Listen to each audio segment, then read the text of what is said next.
نحمده ونصلي على رسوله الكريم. أعوذ بالله من الشيطان الرجيم. بسم الله الرحمن الرحيم. فلا يحزنك قولهم إنا نعلم ما يسرون وما يعلنون. أولم ير الإنسان أنا خلقناه من نطفة فإذا هو خصيم مبين. وضرب لنا مثلا ونسي خلقه قال من يحيي العظام وهي رميم. قل يحييها الذي أنشأها أول مرة وهو بكل خلق عليم. الذي جعل لكم من الشجر الأخضر نارا فإذا أنتم منه توقدون.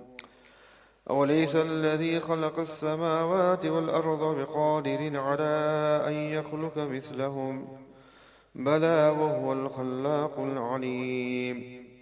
إنما أمره إذا أراد شيئا أن يقول له كن فيكون. فسبحان الذي بيده ملكوت كل شيء وإليه ترجعون.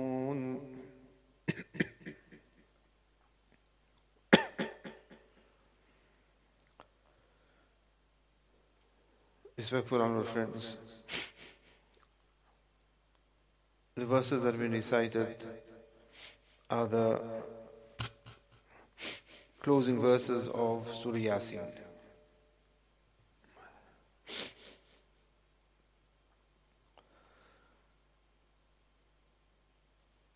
In the previous verses, Allah subhanahu wa ta'ala had mentioned وَمَا عَلَّمْنَاهُ الشِّعْرَ وَمَا يَنبَغِي لَهُ إِنْ هُوَ إِلَّا ذِكْرٌ وَقُرْآنٌ مُبِينٌ. That one of the things that the mushrikeen would claim is that Nabi Kareem sallallahu ta'ala sallam was a poet, and the Qur'an was the words of Nabi Kareem sallallahu ta'ala alayhi sallam. And in a similar way, they would taunt Nabi Kareem sallallahu alayhi sallam, and they would make accusations against Nabi Kareem sallallahu alayhi sallam that he is majnoon, he is a kahin, he is a sorcerer, and he is this and he is that. And Nabi Kareem sallallahu ta'ala sallam, after all, is bashar. Nabi sallallahu alayhi wasallam is a human being. So Nabi Kareem sallallahu ta'ala sallam would feel the pain of this as well. And Nabi Kareem sallallahu ta'ala sallam would feel hurt by these taunts and accusations. Which also shows us that which we have in our times of people mocking Nabi Kareem sallallahu alayhi wasallam, whether it is the cartoons or another way of mocking Nabi Kareem sallallahu alayhi wasallam, this isn't something that is new. This used to take place already during the time of Nabi Kareem sallallahu ta'ala sallam himself. It was done then, and it is done now, and it will continue this way. Because when people come down to dislike and hatred, then there is no limits and boundaries. So out of the dislike, and more than dislike, was the hasad as well. The mushrikeen among the Yahud and Nasara, they had more hasad with Nabi Kareem sallallahu alayhi wa sallam. Hasad min indi anfusihim. Min ba'di ma tabayyana lahum al-haqq. And the mushrikeen, they would make these taunts and accusations to prevent others from listening to Nabi Kareem sallallahu ta'ala alayhi wa sallam. The Yahud and Nasara, especially the Yahud, they knew The Nabi Kareem sallallahu alayhi wasallam is the final prophet of Allah subhanahu wa ta'ala. All the signs were there. The mushrikeen, because their religion was nothing close to that of Islam when it comes to Tawheed. And they knew that those who will listen to the Qur'an and those who will listen to the message of Nabi Kareem sallallahu alayhi wasallam will definitely be influenced by it. So they could not challenge the Qur'an. They could not debate the Qur'an.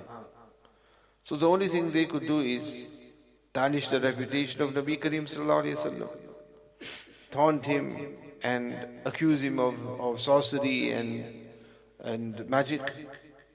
So in this way others would fear Nabi sallallahu alayhi wasallam and they would keep their distance to Nabi Kareem sallallahu alayhi wasallam. So when they would taunt Nabi Kareem sallallahu in this way, it would, after all, have an effect on Nabi sallallahu alayhi wasallam. So Allah Ta'ala says that فَلَا يَحْزُنْكَ قَوْلُهُمْ إِنَّا نَعْلَمُ مَا يُسِرُّونَ وَمَا يُعْلِنُونَ. That let not their taunts grieve you. Indeed we know that which they do, مَا يُسِرُّونَ, that which they keep secret, meaning that which they conceal, and that which they do in public. But whatever they do and whatever their speech is, whatever their actions are, that which they conceal and that which they do in public, Allah subhanahu wa ta'ala, وَمَا يُعْلِنُونَ, Allah ta'ala is inna na'alamu, Allah ta'ala is fully aware of it. Which means what? That when Allah ta'ala is fully aware of it, then Allah subhanahu wa ta'ala will punish them for it. Whereas here in this world there will be authorities who are aware of certain things which are happening, crime that are happening, but it's not necessary that they take action or they will take action. Here Allah subhanahu wa ta'ala, when Allah ta'ala says, Inna na'alamu, indeed we are aware of it. Allah ta'ala saying that indeed we are aware of it means what? It means that Allah subhanahu wa ta'ala will punish them for it. That something will be done about it. أَوَلَمْ يَرَ الْإِنسَانُ أَنَّا خَلَقْنَاهُ مِن نُطْفَةٍ فَإِذَا هُوَ خَصِيمٌ مُبِينٌ وَضَرَبَ لَنَا مَثَلًا وَنَسِيَ خَلْقًا قَالَ مَنْ يُحْيِي الْعِظَامَ وَهِيَ رَمِيمٌ. Allah Ta'ala says here that أَوَلَمْ يَرَ الْإِنسَانُ, has man not seen, أَنَّا خَلَقْنَاهُ مِن نُطْفَةٍ, that we created him from a seed, meaning here the semen. فَإِذَا هُوَ خَصِيمٌ مُبِينٌ, and now he is suddenly an open contestant. وَضَرَبَ لَنَا مَثَلًا, and he quotes examples for us, whereas وَنَسِيَ خَلْقًا, he forgets himself. قَالَ, say to them, and say to him, مَنْ يُحْيِي الْعِظَامَ وَهِيَ رَمِيمٌ, who will give life to bones after they have decayed. These verses were revealed due to Ubay bin Khalaf, and according to some riwayat, As bin Wa'il. That both of them, whichever one it may be, there's no contradiction here. So they came to, or whichever one, Ubay bin Khalaf came to Nabi Kareem sallallahu ta'ala sallam, and he had in his hand a dry bone. And then bringing that, he came to Nabi sallallahu alayhi wasallam, and he pierced it and he crushed it into pieces. It was already a dry bone. And after that he just blew it into the air. And he said to Nabi sallallahu alayhi wasallam, now tell me, that is Allah Ta'ala going to resurrect us after we have become this? That when nothing of us exists and our bones are going to dry and they're going to decay in such a manner, is Allah Ta'ala going to bring us to life again? On that Nabi Kareem sallallahu alayhi wasallam said, Naam, yes. That yumitukullahu ta'ala thumma yuhyika thumma yahshuruka fin nar. Nabi Kareem sallallahu alayhi wasallam says, yes, Allah subhanahu wa ta'ala will destroy you.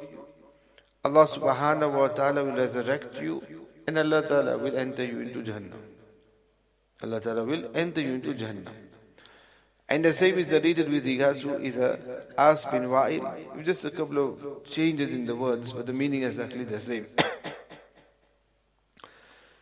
And on that then Allah subhanahu wa ta'ala revealed these verses. That أَوَلَمْ يَرَ الْإِنسَانُ أَنَّا خَلَقْنَاهُ مِن نُطْفَةٍ, that has man not seen that we created him min nutfa. Nutfa means the sperm, semen, which is such a lowly liquid. And from that we created him, and now that he has been nourished and he has grown and everything, فَإِذَا هُوَ خَصِيمٌ مُبِينٌ, and now suddenly he becomes an open adversary, meaning one who is contests Allah subhanahu wa ta'ala. That does man forget his humble beginnings?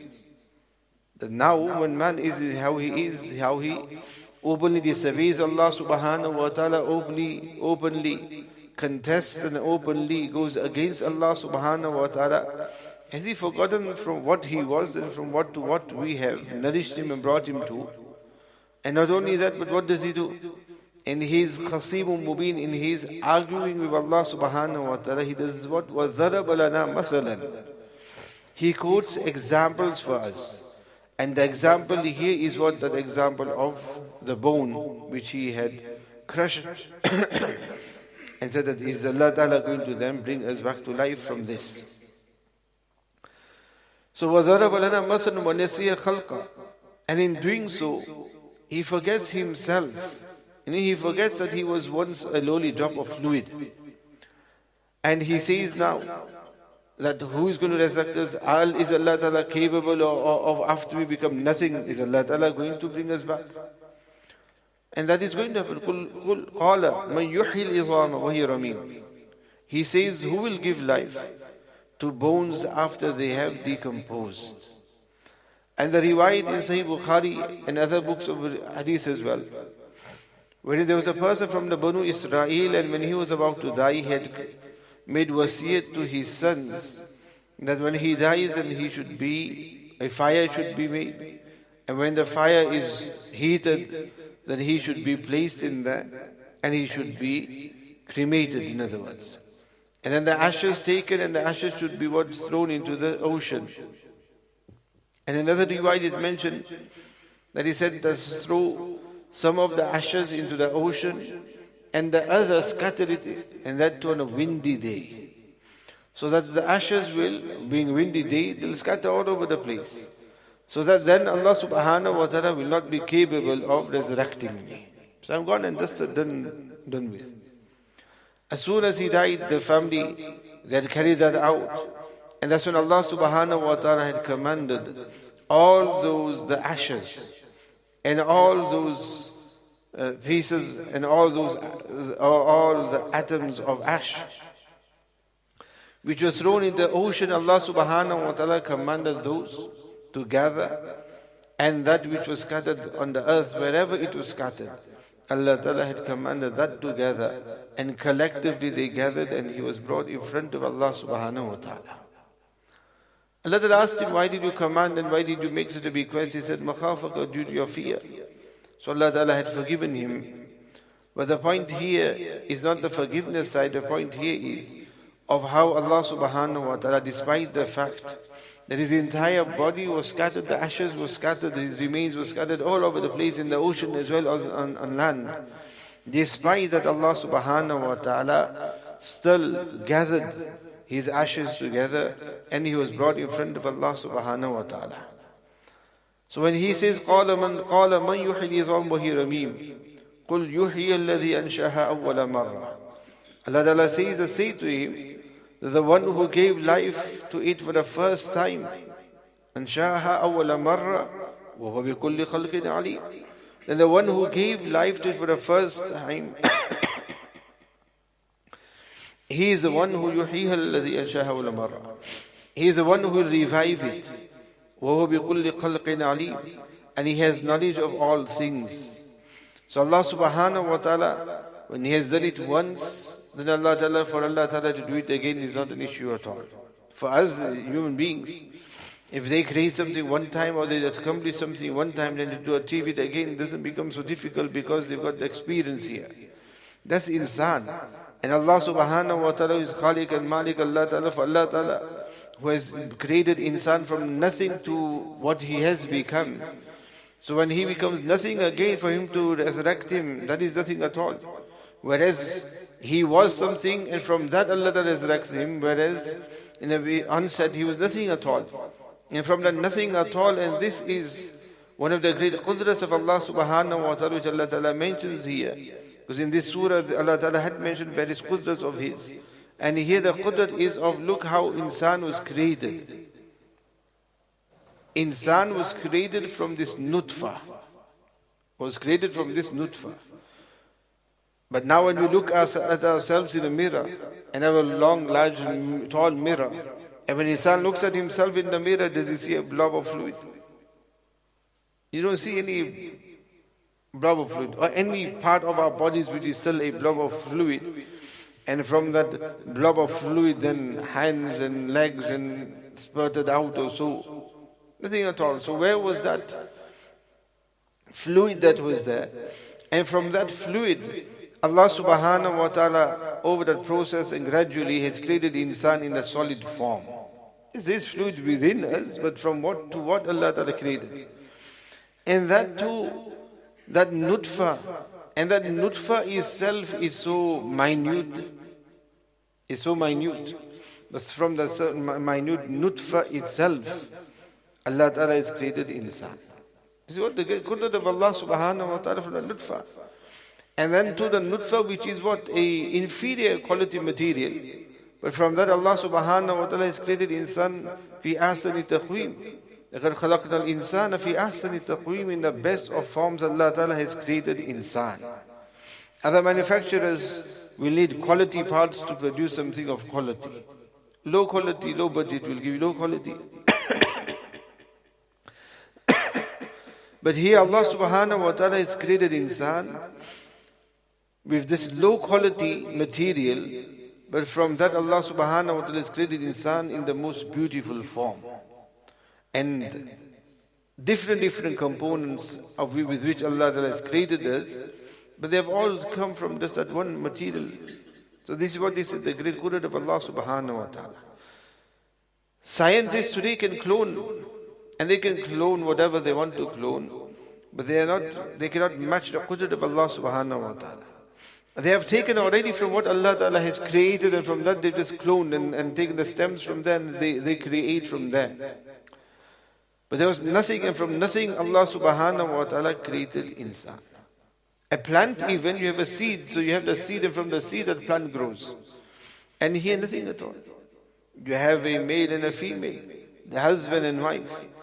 No seeds with them that they have planted, and then those have become their children later on. But this male and female from two different individuals. But from their union, Allah subhanahu wa ta'ala, from the seed of man mixing with that with the female, from that Allah subhanahu wa ta'ala has created this insan. But insan forgets this great qudrat of Allah subhanahu wa ta'ala, of how Allah subhanahu wa ta'ala has created us, and how beautiful Allah ta'ala has created us, how perfect Allah subhanahu wa ta'ala has created us. We do not think of and we do not remember this great bounty of Allah subhanahu wa ta'ala. And have we ever looked at the animals and thought that what if Allah Ta'ala created us as an animal? But instead Allah subhanahu wa ta'ala created us as insan, as ashraful makhluqat. And because of that Allah subhanahu wa ta'ala destined that Allah Ta'ala wants that what that Allah Ta'ala wants to grant us the hereafter, and Allah Ta'ala wants to grant us Jannah. So from the best of mankind, Allah subhanahu wa ta'ala has then given us iman as well.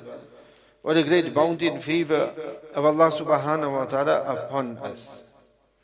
But then when insan becomes renegade, and when insan forgets these bounties of Allah subhanahu wa ta'ala, then instead of recognizing Allah subhanahu wa ta'ala, he does the opposite, which Allah ta'ala is mentioning here. Instead he challenges Allah ta'ala, and that's what Allah ta'ala is saying here. That we did this, we created him, but then he forgets all of this. He forgets his reality, the haqiqat. But then instead he becomes a tyrant. And now he wants to challenge and he wants to object with Allah subhanahu wa ta'ala. And then further Allah ta'ala gives another example as well. That الَّذِي جَعَلَ لَكُم مِّنَ الشَّجَرِ الْأَخْضَرِ نَارًا فَإِذَا أَنْتُم مِّنْهُ تُوقِدُونَ. Allah Ta'ala says it is He who created, جَعَلَ لَكُمْ, who has created مِنَ الشَّجَرِ الْأَخْضَرِ, from a green tree, fire. He has created fire for you from a green tree. فَإِذَا أَنْتُم مِّنْهُ تُوقِدُونَ, from which you suddenly kindle fires. Allah Ta'ala gives an example here with the shajar al-akhdar. Shajar is a tree and akhdar is a green tree. And this is a tree which is found in Makkah al-Mukarramah. And there are those trees which were found in Hijaz. And this shajar and these trees, these were green. And what they would do is that they were used to kindle fire. And the unique thing would be that in order to kindle fire, let's do this two tafsir here. One tafsir is of general, Allah Ta'ala is mentioning with regards to what? With regards to trees. With regards to trees. And that is what, that how a tree is green, and then later on every tree is going to become dry. It becomes dry. So that is how insan is as well. Allah gives hayat and then he becomes dry as well. And the other is the qudrat of Allah subhanahu wa ta'ala. That these are trees, and the Arabs would keep them with them. They would cut pieces like the miswak. But these were what? Not dry trees, but they were akhdar, meaning green. So they would be ripe. And with the two stems, what they would do is, they would rub it together. By rubbing the branches together, it would kindle fire. And you can expect that, look, you need something which is dry in order to kindle a fire. But this was shajar al-akhdar. So Allah Ta'ala is reminded, look, He is the one who created it for you from this green tree. By rubbing the branches together, you do what? You are able to kindle fire from it. So this is that Allah subhanahu wa ta'ala who has been able to create life, you can say, from those, meaning fire from that such thing.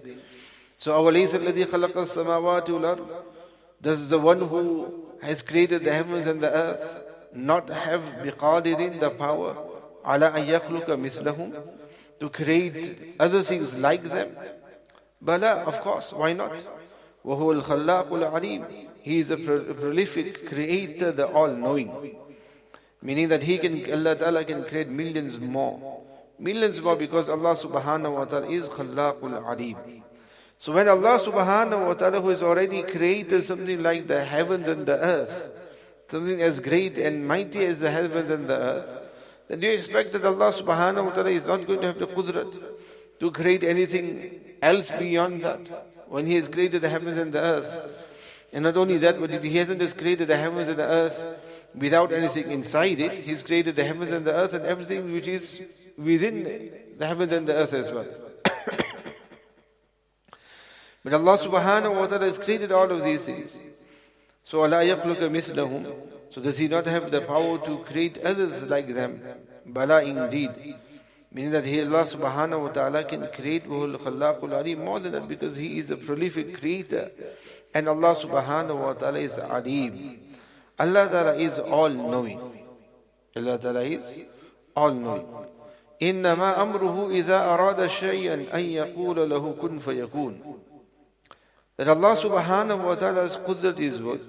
That إِنَّمَا أَمْرُهُ, whenever He wills anything, He only commands it. إِنَّمَا أَمْرُهُ, His only command is to say, كُنْ فَيَكُونَ, be, and it comes into being. Hence, فَسُبْحَانَ الَّذِي بِيَدِهِ مَلَكُوتُ كُلِّ شَيْءٍ وَإِلَيْهِ تُرْجَعُونَ. Pure is that being in whose hand lies the reins of everything, and to whom you will all be returned to. So, إِنَّمَا أَمْرُهُ إِذَا أَرَادَ شَيْئًا أَن يَقُولَ كُنْ فَيَكُونَ.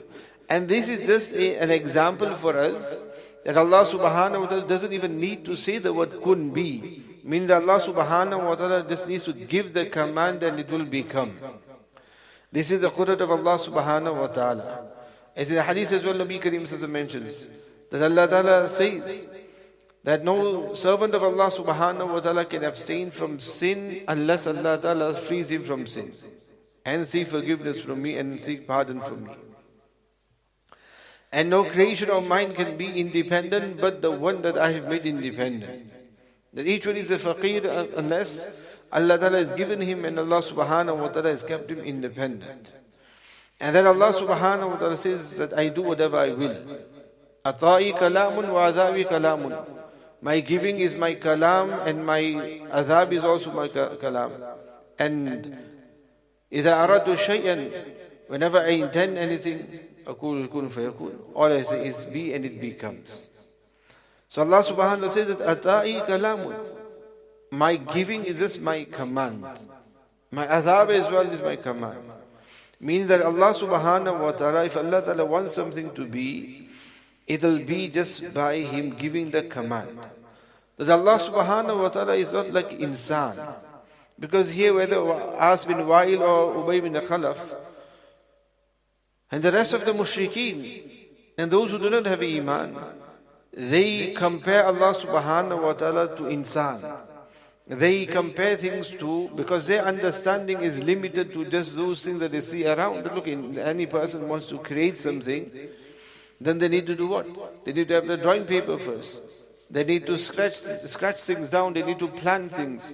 And then to create something, to manufacture something, you're going to need the components, you need to have the parts and everything with it. Then you can put it together. And that is going to do what? That is going to take a period of time for it to develop. So, because their understanding is just limited to that which is in front of them, the knowledge that they have of this world, their comprehension of Allah Subhanahu wa Ta'ala is so limited as well.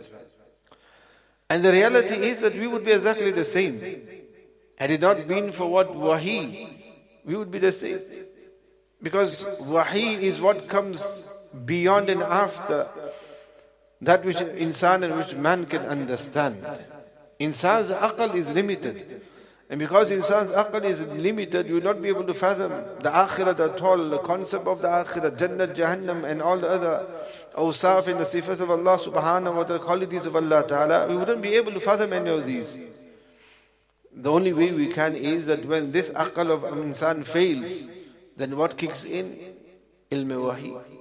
The words of Allah Subhanahu wa Ta'ala, wahi, which has given us so much. So because of this, a believer and the farasat of a believer is so unique. The understanding of a believer compared to that of a non-believer is total poles apart. Because there the understanding is always going to be limited. There the understanding is always going to be limited to means. That you can't accomplish something without means. And everything is just dependent upon those means. If somebody is successful, they're successful because of their knowledge and their know-how. And if they're unsuccessful, then it is a bad time, it is bad luck, and things are not going their way. Whereas for insan and for a believer, that isn't the case. A believer knows that yes, you have the means of material.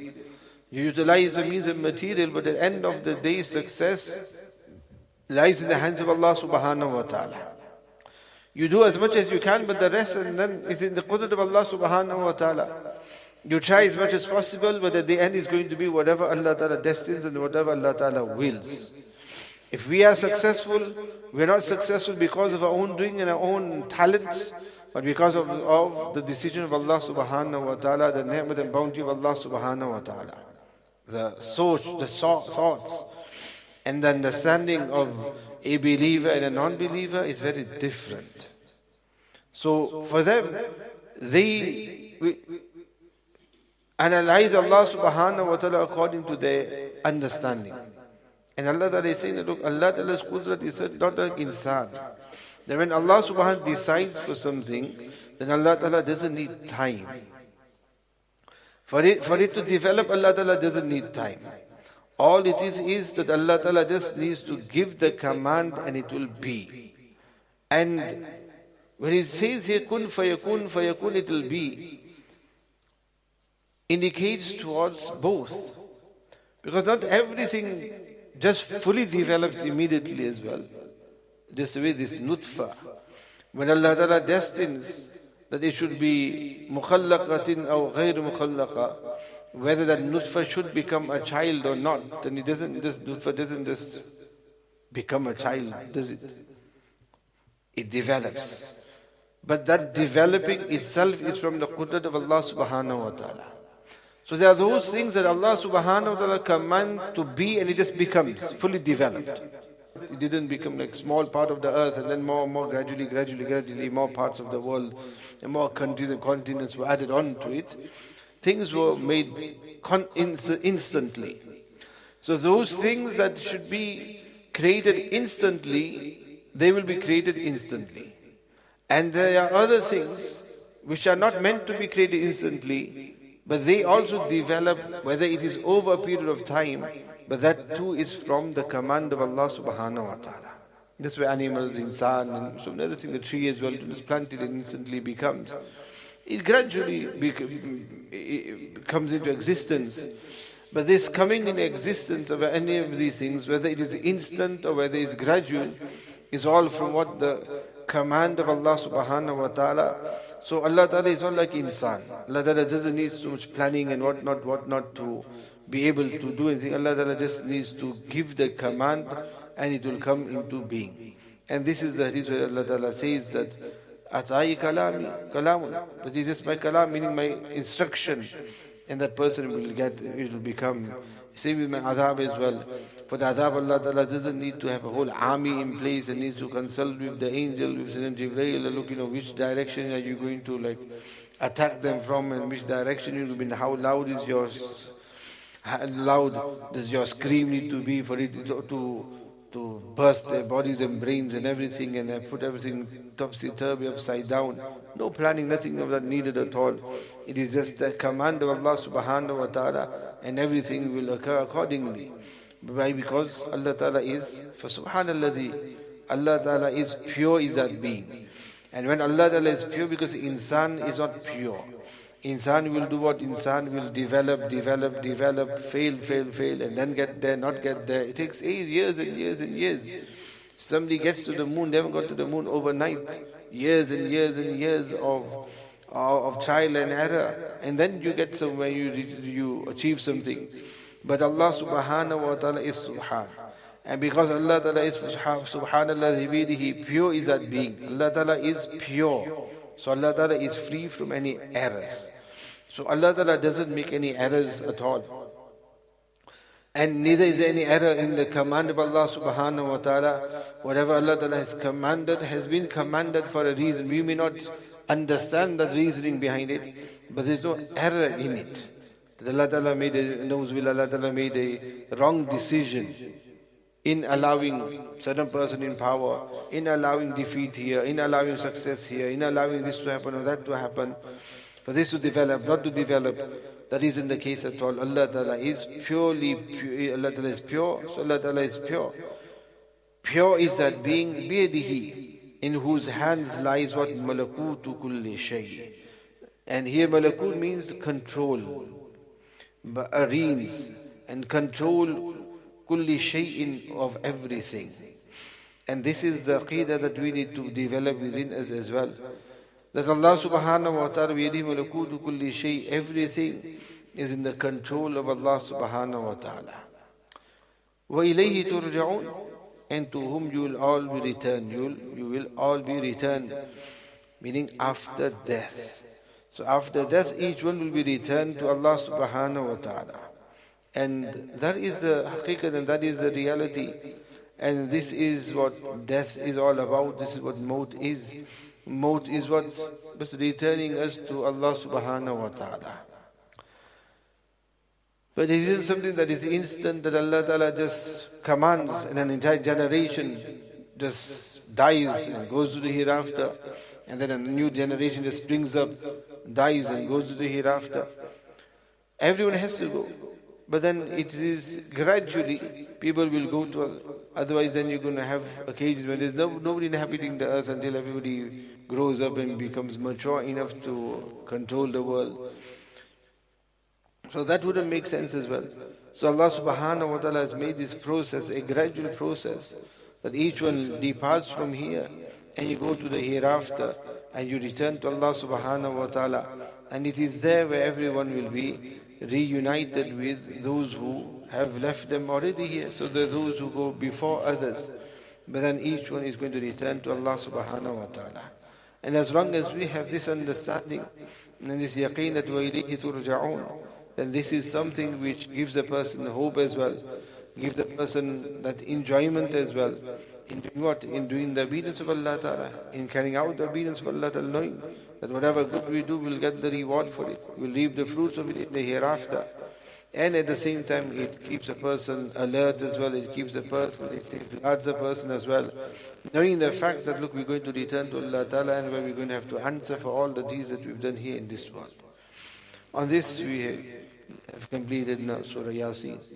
Allah subhanahu wa ta'ala grant us all the understanding and the tawfiq to understand and also to make amal upon whatever we have covered in this surah. ربنا تقبل منا إنك أنت السميع العليم وتب علينا إنك أنت التواب الرحيم سبحان ربك رب العزة عما يصفون وسلام على المرسلين والحمد لله رب العالمين.